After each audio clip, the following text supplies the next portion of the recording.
Hey everyone, it is Thursday. It means we need to talk to our experts. And in this expert series, we are talking with Jonathan Twomley. How you doing, Jonathan? I'm great, Michael. How are you? I'm doing very well. So you were the first person to bring to my attention a proposal that the Democratic members of the House of Representatives put out. Obviously, this hmm is not law. It's actually never even made it to the floor yet, but it certainly shows at least what a significant part of our legislation is looking at. And I thought we should talk about it and really go through it. So let me bring it up so the audience can see it, and then you and I can talk about it. Okay. So you can see it now on my screen, I think, Jonathan. At least see it there. You and I I have it. can, yeah. Yeah, Yeah. you and I have it printed out. So you want to talk about just your overall impression of this, and then maybe we will go through some of these bullets together. Yeah, so let me give the background as far as I understand it. So there's been, over the last few days, there has been a number of cities and states that have either implemented or proposed, uh, rules or legislation that would suspend foreclosures. And Mm-hmm. as people are out of work, they can't go to their jobs because of coronavirus. They're not getting paid, and um, people are responding to the fact that, hey, like, if people can't get paid and they don't have money for rent, they shouldn't be foreclosed on. That'll just create even more problems. And within then the investor community, there's been like this, hey, what about us? How you're going to expect us to give people free rent who can't pay, but we can't foreclose on them. This isn't really fair. Like, I personally, to be honest with you, they're saying, oh, we can't foreclose on them, but we still have to pay our mortgages, and what's going to happen to us. I personally think that even without legislation, that the lenders are going to have some forbearance for rental owners, because the lenders don't have any interest in foreclosing on massive numbers of they don't ever want to foreclose. They don't want to own property, so they're not going to want to do it on a mass level. And if you kind of know what happened in the last go round, I mean, there are literally still, at least in the single family market, you probably know this better than me, Mm-hmm. but there are still literally single family properties that haven't paid their mortgages in 10 years, Yeah. that have never been foreclosed on, because the banks just don't want to foreclose on that many properties. And they would also have to write down those mortgages, and that would affect their balance sheets. And so they're just basically pretending that they're keeping them on their balance sheets as assets, even though they're not performing. Mm-hmm. So the lenders haven't even cleared out the inventory of the last go round, so they don't want any more. So I think that there's a lot of panic out there from owners who are saying, hey, I'm not going to get paid rent, and but I got to pay my mortgage, and I'm going to get foreclosed on. I think that fear is overblown. Mm-hmm. Nevertheless, this proposal, I think, would be very helpful. Mm-hmm. So why don't we talk about what's in this House proposal? As you said, it's just a proposal at this point. It has not even been made into a bill yet, Mm-hmm. and it would have to get through the House and then be agreed by the Senate. And I think there's big question mark there as to whether the Senate would go along with this. But here's what's in here. We'll go the high level, and then Sure. we can talk about each point. So the first big chunk of relief here, and there's a lot to this proposal, but the first big chunk is payments to every family for as long as this goes on, in the order of $2,000 per month per adult and $1,000 per month for children. So if you're looking at a family of 4, 2 adults and 2 kids, that's $6,000 a month that the government would be sending people in checks, which is a lot of money, and probably more money than a lot of your tenants are making already. So if that were to happen, and again, this is unlikely to happen, if that were to happen, I don't think there'd be any issue with people paying rent, unless they're just going to stick the money in their pocket and not pay you. Yeah. So let's talk. I mean, we can't Yeah. go through all of these, but I think each of these a couple of these will bear discussion. This being the very first one. Yeah. I think it is very clear that I think it's with 100% certainty, the federal government is going to mail money to its citizens. Yeah. Right. The federal government has said, stay home. Stay home means don't work in a service-based economy. And the federal government's going to come in. And for most people, they're going to send them checks that are at least as big as they're getting now, and in some cases bigger. I think that's clear in my mind. Well, we'll see. I mean, because the proposal that I think Trump has put out has been for something like $1,000 Mhm. for adults and 500 for children, and just 2 payments. It's Sure. just like one now and one in 6 weeks. So I guess maybe it's safe to assume it will wind up somewhere in the middle. Sure. But who knows? I mean, Yep. these things, given the way that Congress is now, you could easily see none of this going anywhere, and the mess just Well, continuing. let's just get this off the table one time. If they do not shoot this bazooka, nuclear weapon, whatever you want to call it, at the problem, we will be in a depression within 60 days. We'll have 20 to 30% unemployment. We will probably have bread lines or food lines. It will get that bad that fast. You can't have 70% of your folks stay home and have no currency, no float, no economy. Yeah. It just that's those are the choices. So you can pick. So I'm guarantee you they're going to send some money. Yeah, I tend to agree with you there. It's just the question is, will it be enough, and will it go to the right people? Right. Yeah, So absolutely correct. yeah. Okay. So the next thing on here, so there is the ban on evictions, foreclosures, and repossessions. Which number so people can keep up? So this is number 8. So I've Okay. skipped all the way down from number 1 to number 8. You got it. I'm there. Yep.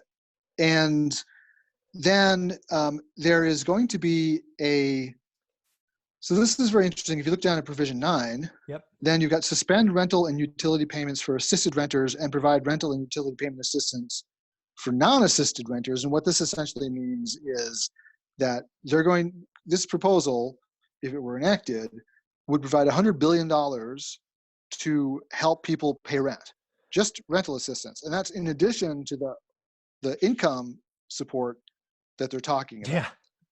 Yeah. So at least this proposal is pretty serious about spreading money around. Now, here's the thing that I think, if this were to be enacted, then the rental property owners everywhere would breathe a big sigh of relief. Yep. Which is provision 10. Yep. And this is require forbearance for mortgages on rental properties. So it says, to the extent that owners of rental properties continue to have trouble servicing their debt during the suspension of rental payment and evictions, even with the assistance of the rental fund, they should get forbearance on their mortgages as necessary. So this would basically require the lenders, who presumably are also going to get bailed out, and so the government would have some leverage over them to say, hey, you may not foreclose on these rental properties if they can't pay their rent. So that would provide that relief. Now, what I don't really understand from this proposal, and wonder if they've contemplated it or not, but is how to kind of enforce this stuff, and how to ensure, for instance, that the rental assistance is getting paid for rent and not getting paid for, like Xbox games or,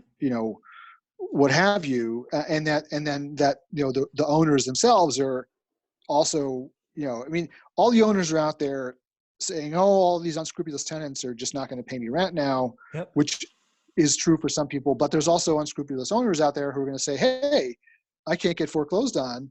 I'm not paying my mortgage. Yeah. And, so how do we, what's the enforcement provision to make sure that the money is getting spent the way that it's intended to be spent or earmarked to be spent, without then also some kind of like horrible regulatory, heavy handed regulatory thing coming down on people, which, is also like create its own problems. So, but in any event, I think that this proposal, if it were to go through, is something that would remove a lot of the current stress from rental owners that we're hearing about, in social media and stuff. Yeah, and I think your point is needs to be discussed again. Is I hear it all the time in my social media feed about, oh, woes tenants are going to do this, do that, even if they have the money. But it's funny how when we get the pass on mortgages, if we could pay it, how many of them suddenly are like, well, you know what? My cash reserves aren't all that strong. Maybe I should increase my cash reserves by not paying my mortgage.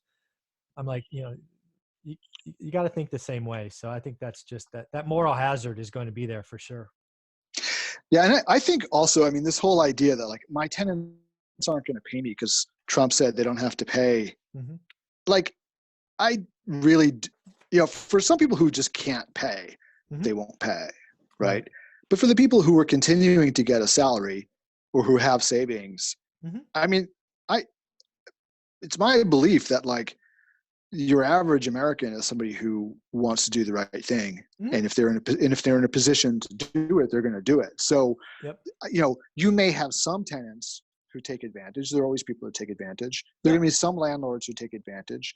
But I think the vast majority of people are going to continue to pay their rent. They're going to continue to pay their mortgages. And, the fear that's out there about this is really overblown. And it's really just going to be at the margins. Yeah. For the people who intentionally do it, the people who are going to game the system. Yep. There are always people who game the system, but the people who game the system are, like, you notice them because they stand out. Because if everybody were gaming the system, it wouldn't be, you wouldn't notice. But since only a few people are gaming the system, then they stand out, and that's why you tend to think there's more of them than there really are. Yeah. So. Yeah. Then I just want to close on, and we, again, folks, I'll put it. I'll put this link out there many times. I'll do it again in this video, right at the top of the description, so you can check it out. But I wanted to call attention to kind of point 16 through 19. They're really trying to help everybody, right? So the next thing you think about is, okay, they took care of the citizens, they took care of the landlords, but what now about the small businesses? Don't worry, they got their piece as well, with suspension of rent payments and other things included. So I have no idea how much this is going to cost, but it's over $1 trillion. All these things added together, for sure. Yeah, this is going to cost a lot of money, and there'll be a lot of objections to it on that basis for sure, as well. I thought one interesting thing, this doesn't really have anything to do with real estate, but number 26 is this temporary ban on stock buybacks and dividends, which I think makes a lot of sense, especially when you look at how corporations treated the tax cut that they got in 2018. It wasn't invested in anything. It was almost all put into stock buybacks. The huge stock market rally that we saw last year of 30%, if you read some of the more sophisticated analyses of the stock market, basically pointed to that. They say it's all stock buybacks. It's not because of the underlying fundamentals, just because corporations got more money to spend, and they decided that it was better spent on buying back their own stock than investing it in anything. So they did. And I think this proposal is saying, look, if we're going to bail you out again, businesses, like, we want you to actually use the money for business and not for just financial engineering. Yeah. Yeah. And don't worry, student loans, you're in here too. What number is that? You gotta forgive some student loans. You got to forgive $10,000 in student loan debt for all the indebted borrowers. Yep. It's forgiveness too. It's not just. Forgiveness. Yes. Yeah. So this is not just like a loan to tide you over. This is done. Write it off. This is write off $10,000 of your student debt. Yep. So. Yeah. So this thing. Any other ones you want to talk about before we go back to full screen? No, I think this is. I mean, we kind of hit the main ones that impact real estate. Clearly, I think as real estate investors, we tend to only think of real estate. But as you rightly pointed out, I mean, they're focusing on the whole economy with this proposal. So it will be interesting to see where this goes. First in the House, and then if it makes it past the House, like what happens when it reaches the Senate. Yeah. So here's my prediction for this, and I like these things are recorded so people can hold me accountable. I believe a version of this, right? This is probably one extreme. There are other sides. I'm fairly convinced that money's coming to people. I'm fairly convinced that they will do some kind of ratcheting down of expenses. Will it be credit cards and mortgages and car loans and all of that? Maybe. Will it be some of those? Probably.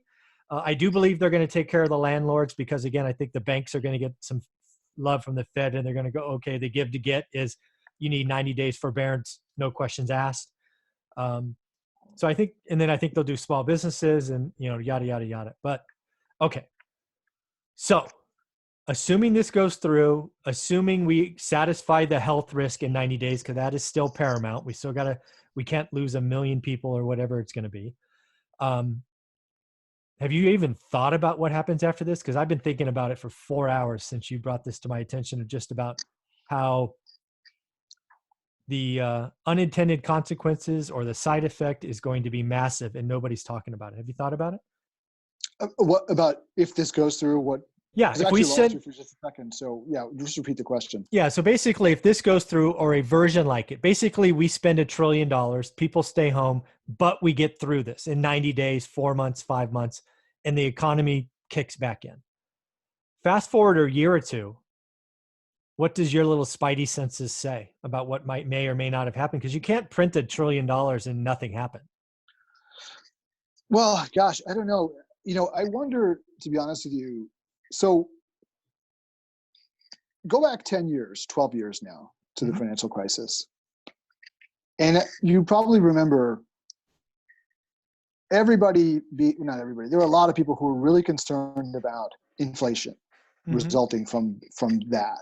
Sure. And the inflation never appeared, right? 10 years later. And despite all the debt, and there are people who were saying, well, it just hasn't happened yet. It's still coming. Yeah.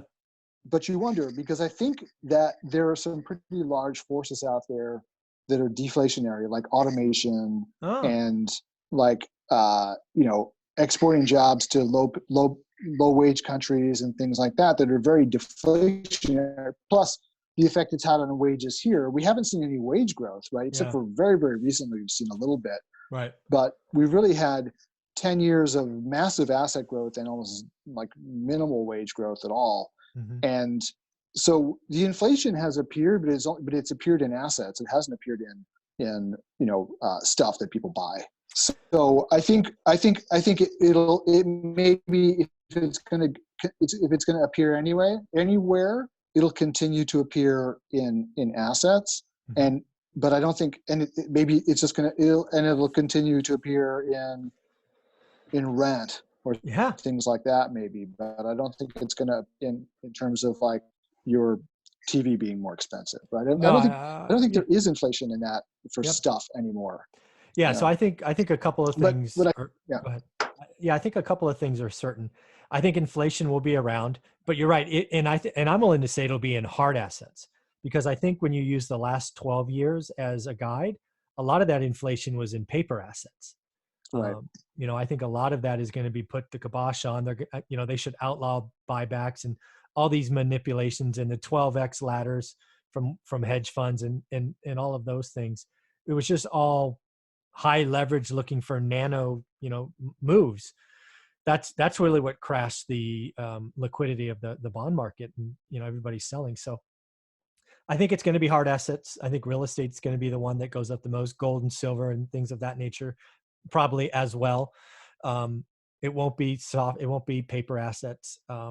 I also think we have learned a lesson in this, that our supply chain is not the supply chain is more fragile than maybe we appreciated. So I think in 3 to 5 years, we actually are making more stuff here, even if it's a small footprint, just as a quote unquote plan B for folks, right? The fact that still sailing bags, 90% of sailing bags are made in Puerto Rico, and you can have one Category 5 hurricane come through and disrupt hospitals for a year and a half. That's not good. So when we get through this, I believe there'll be people looking about, what, maybe we should make some more stuff, and maybe we shouldn't have 100% of our components come from one part of the world. So I think there's going to be a lot of changes to the economy, which again could lead to wage growth, right? Or real wage inflation. If you're actually getting people back to work, and now you're competing between automotive manufacturing and construction workers and, line workers, we could actually spark wage inflation. And then it gets nutty from there in real estate, because it goes up and rent goes up. And are you really better off? Well, but that's the thing, inflation, regular inflation is good for real estate, right? Yep. Because wages are going up, and that means you can raise rents, but your debt payment is the same. Yep, fixed. Right. Yep. So you're in real dollars, your debt payment is getting less and less. It's great for real estate, right?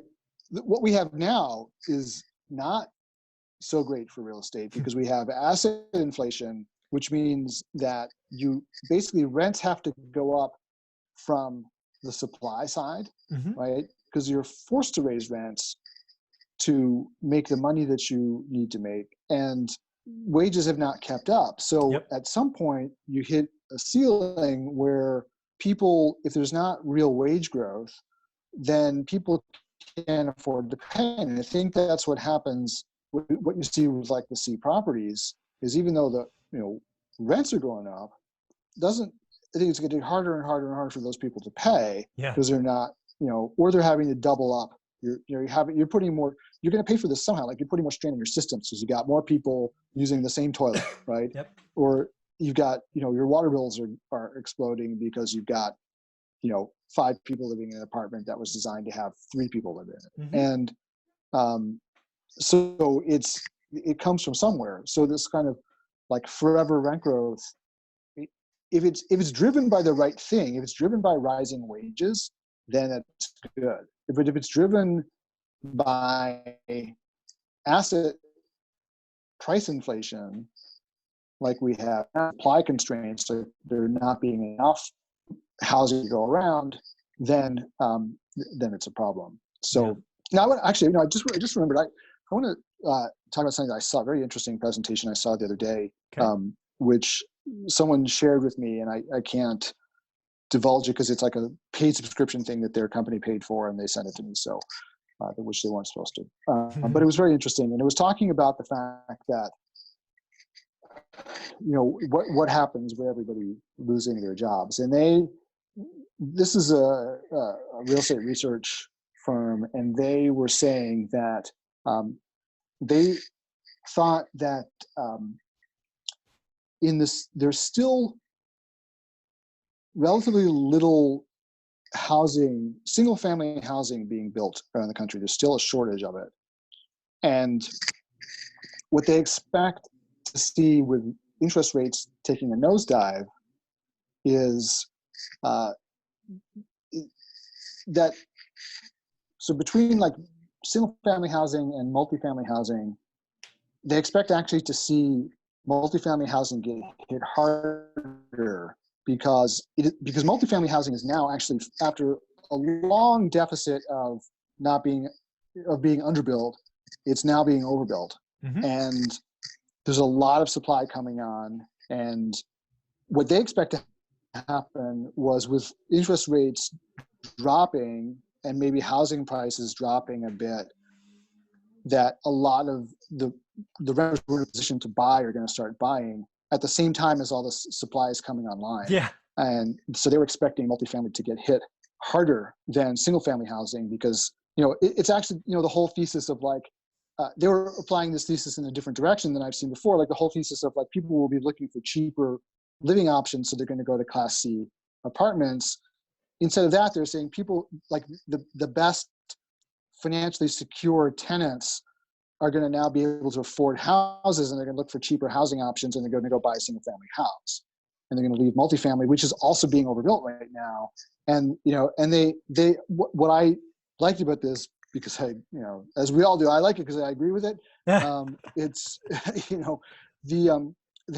they were saying that there's a lot of people out there saying, well, look, multifamily has been underbuilt for such a long time, we're still catching up. So even though it's being overbuilt right now, no big deal because it's all going to get absorbed because we're behind. They were saying, no, it's not going to work that way. People are, because of what's happening with the economy, people are going to start dropping out of the housing market altogether. They're going to be doubling up. Yep. They're going to be living at home, all the stuff that you and I talked about before. Yeah. And so this is not like multifamily industry. If this is a 2-week thing, no big deal. But if this is a 6-month thing, then that's a different situation. That the multifamily industry is going to start hurting because of the loss of those tenants. So yeah, and I lived that environment back in kind of like 2008, 9, where my best tenants, the one that were paying full cash, no vouchers, no nothing, it got to a point where they just bought houses because again, it was and the rates were higher than they are today. Fair enough, the prices were lower. So but whatever. But yeah, that happens. And then the people that become first time renters, they stay at home another year or two, right? Right. So single family homes will benefit the most, especially homes below the median. Um, it's just where we are. And again, again, we kind of like it because we agree with it, I'm sure. But that's why you and I were sellers, right? Because we saw pain coming, and frankly, the pain might even be more than I was expecting, because I think this thesis is right. Yeah. I mean, look, obviously nobody predicted this kind of swan. I think if you were smart, you were saying, look, the economy is set up for some black swan event to happen, and we just don't know what it is. Yeah. You know, I thought it would be something more like a war or big terrorism event or something like that. Not this kind of sickness coming out of nowhere. And then the reaction that it's engendered. But I mean, this is the kind of thing, like this is the kind of thing that it exposes the weakness in the system, Yep. right? So when the system is set up to have, and the system is like the weakest when it looks the strongest, right? Yes. So it's, you know what I mean? Like when people are complacent and they think everything is fine, like this whole debt thing we've been talking about. I was looking at more statistics on the debt this morning, but I mean, just the growth of corporate debt over the last, 10 years or so has all been in low quality debt, right? It's all corporations that are not strong, don't have good balance sheets, and that's why their ratings are low and they're paying high interest rates. And of course, the market is eating this stuff up because they're looking for yield. But if you ever heard the phrase "chase for yield," it's what it means is, as the yields on high quality assets get squeezed because more money is chasing them, then money starts cascading over into less and less and less lower quality assets looking for higher yield. You see this in multifamily where, the C assets are now trading at the cap rates that used to be A asset prices. Correct. Right? Because the A has been squeezed so far down. And it started out, and also it goes from market to market. So, it used to be you could buy A-class property in New York, right, for like a 4 cap, right? Now, and now you could buy, and if you were, but if you went down to like to buy an A-class property in Charlotte, you could probably buy it at a 5.5 cap. And if you were looking at a place like one step down, like Greenville, South Carolina, it was probably trading at a 6 a couple of years ago. As each one has gotten compressed, now the A-class stuff in Greenville is trading for what it traded in New York years ago, and people keep on searching for yield, and they go down to a B and they go down to a C, and they're thinking they're getting yield, but what they're doing is just taking on more and more risk. Exactly. And the same thing is happening to corporate bonds, right? But the corporate bond thing is even scarier in a way because there's so much of it out there, and it takes so little for that stuff to go back and go to zero. So that's one of the reasons too. I think the Fed got so freaked, and why now you see the House looking to, they don't want to give the money to corporations, which I think is a good idea because the corporations will squander it. But if they give it to people to spend money, they'll hopefully buy the stuff that those corporations are selling and save them. Yeah. Well, let's be clear. If they give to the corporations, that doesn't solve the problem. We have a Main Street problem. We have a growing confidence problem. We have fear growing at exponential rates. All we have to do is tell everybody, we're going to send you a check a month until this is over of some amount, and stay the heck home. And then people will get on their computers and they'll spend it frivolously, but they'll feel better. And then when this is over, we get a vaccine or antibodies are generated or whatever the smart scientists are doing, then the economy comes roaring back. I actually think if they approve something like this, the stock market, which I am not in, jumps 20%. I think the stock market will jump. Oh, sure. No question. If this is passed, yeah. Yeah. So again, this is all tied together. This is all coming. I've been talking about it for 3 weeks now, that eventually the federal government will get scared enough where they do unnatural things they've never done before. Congratulations. I think we're days away from doing something like this. But I'm a little skeptical though, to be honest. Cool. With you. Which is to say that I don't, I don't think that they will go big enough to make a real dent. I think that they will wind up with some kind of, halfway measure that'll be really weighted towards the corporate side, and it won't have the effect effect that it's needed. It won't deliver enough money to the right people to really stem the confidence problem. And I think if small businesses start going belly up, like if all of your local stores are boarded up in a couple of months. A couple of weeks. Weeks. But I'm just saying, I'm just saying a couple of months from now. If they're all boarded up, I don't think this will stem the confidence problem. So I like debating with smart folks. Here's the deal, right? Thursdays, I think, is when the unemployment number comes out, and it jumped a little bit today. I think it went from like 215 to 280, somewhere in there. So up 70,000. That's a lot. Well, I'm guessing it'll be 800,000 next Thursday. Wow.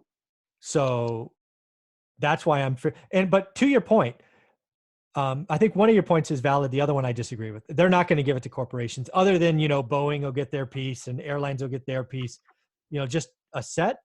And I hope they don't give them money. I hope they buy common stock so everybody wins when this comes back. That's my hope. But they have to get ahead of this before next Thursday or it's game over. You report an unemployment number of 800,000 next Thursday. Trump's lost. I mean, there's no way he gets reelected. There's just no chance. So he's got about 6 days. The clock is starting. And to be clear, the House Speaker has her time and Mitch has his time in the Senate. They're all on the clock. They either get ahead of this or not. I do think it's possible they do the Trump, they do both sides. Right? We'll send $2,000, but we'll do it 2 times. So I think that could be a compromise. Right. But I don't believe the 2 times. They'll just meet again and go, whoops, 2 more times. It'll kind of be what happened in 2008, right? How many Band-Aids did they try to put on the wound? And they just kept adding another Band-Aid, right? So I could see that happening for sure. Yeah, well, maybe, Yeah, I don't know. I'm wrong all the time. Just ask my wife. But at least I have an opinion. I'm willing to stand behind.